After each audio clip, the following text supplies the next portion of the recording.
जय श्री राम। सभी को भगवान राम की कृपा हम सब पर बनी रहे। हमारे देश में विजयदशमी का पर्व क्वार के महीने की शुक्ल पक्ष की 10वीं तिथि को मनाया जाता है। हिंदू धर्म की धार्मिक कथाओं के अनुसार विजयदशमी का पर्व एक ऐतिहासिक विजय का दिन है, जिसके पीछे कई कहानियाँ सुनाई जाती हैं। विजयदशमी को दशहरा भी कहते हैं और दशहरा एक संस्कृत शब्द है जिसका अर्थ होता है 10 सरों वाला हार गया, अर्थात 10 सिर रावण के थे जिसका वध श्री राम जी ने किया था। हिंदू मान्यताओं के अनुसार श्री राम जी के द्वारा रावण वध स्वरूप बुराई पर अच्छाई की जीत के रूप में यह त्यौहार आज भी हर साल क्वार की शुक्ल पक्ष की 10वीं तिथि को मनाया जाता है।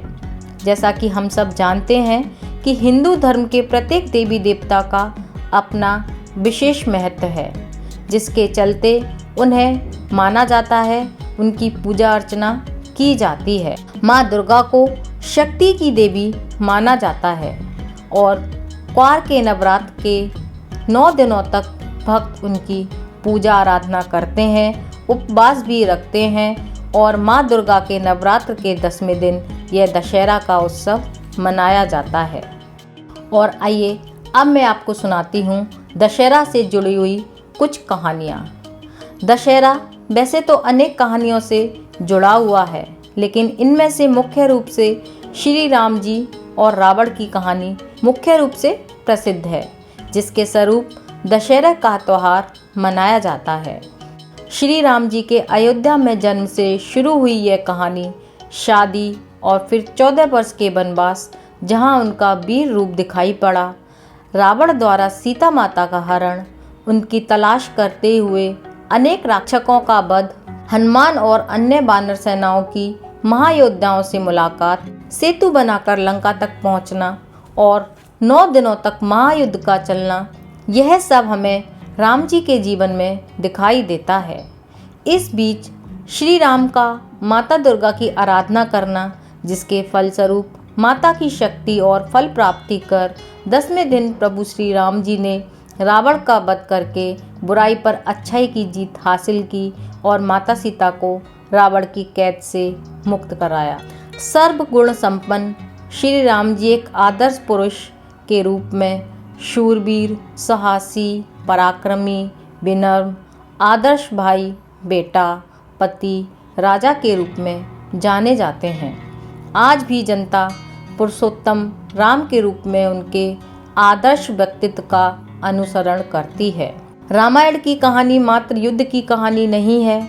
इस महायुद्ध में उनके साथ लक्ष्मण जैसे भाई का साथ था, हनुमान, सुग्रीव व अनेक पराक्रमी राजाओं का साथ था।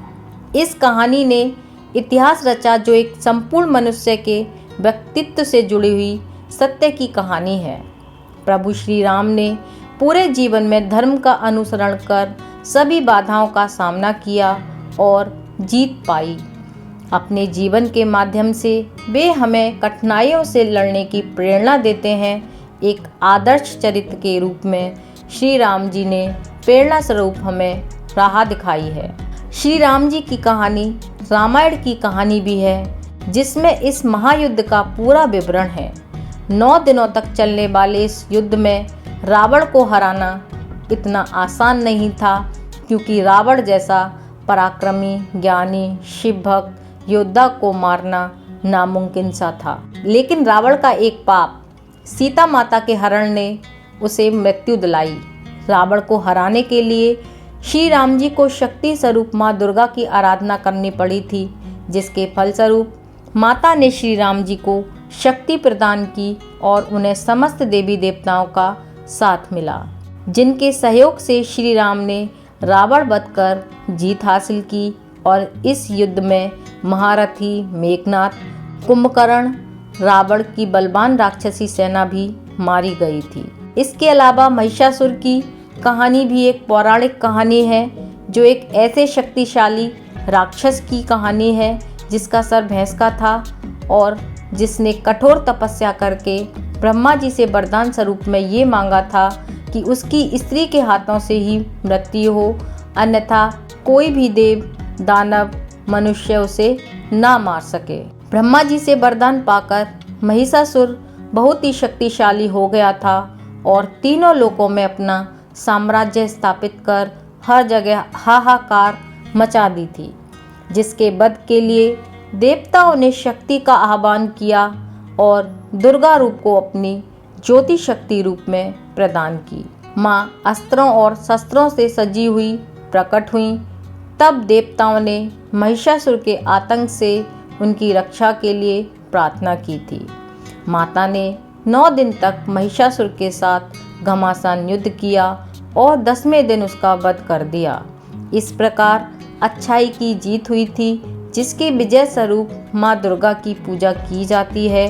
उनके दिन को पर्व के रूप में मनाया जाता है। इन 2 कहानियों के अलावा एक कहानी और भी है जो इस प्रकार है।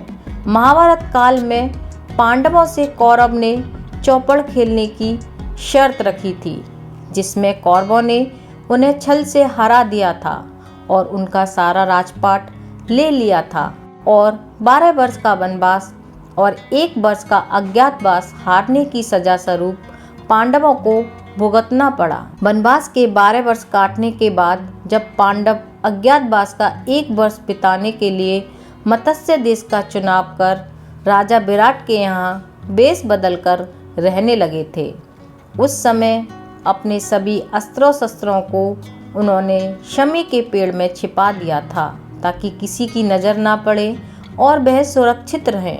दुर्योधन, जो कि उनका चचेरा भाई था, उसको शक हुआ कि पांडव मत्स्य देश में छुपे होंगे, जिसका पता लगाने के लिए दूतों को भेजा और अपने पिता धृतराष्ट्र के माध्यम से मत्स्य देश पर आक्रमण करवा दिया, जिसके बचाव में मत्स्य देश के साथ मिलकर पांडवों ने कौरवों की सेना के साथ युद्ध किया, जिसके लिए अर्जुन, जो मत्स्य के राजा विराट के यहाँ नर्तकी बृहन्नला के रूप में रहते थे, वह राजकुमार उत्तर के सारथी बनकर अपने अस्त्र शस्त्र लेने शमी के पेड़ के पास गए। वह दिन अज्ञातवास का अंतिम दिन था और विजयदशमी भी उस दिन थी। अर्जुन ने अपने अस्त्रों शस्त्रों से अकेले ही पूरी कौरवों की सेना को हरा दिया था। ऐसी ही अनेक कहानियाँ दशहरे से जुड़ी हैं, जो दशहरे की महत्ता को बनाए रखती हैं। मैं उम्मीद करती हूँ आपको ये कहानी अच्छी लगी होगी। अगर अच्छी लगी हो तो कमेंट करके ज़रूर बताना। अपने फैमिली और फ्रेंड्स के साथ शेयर भी करना। मिलती हूँ फिर एक नई वीडियो के साथ। तब तक के लिए जय श्री राम।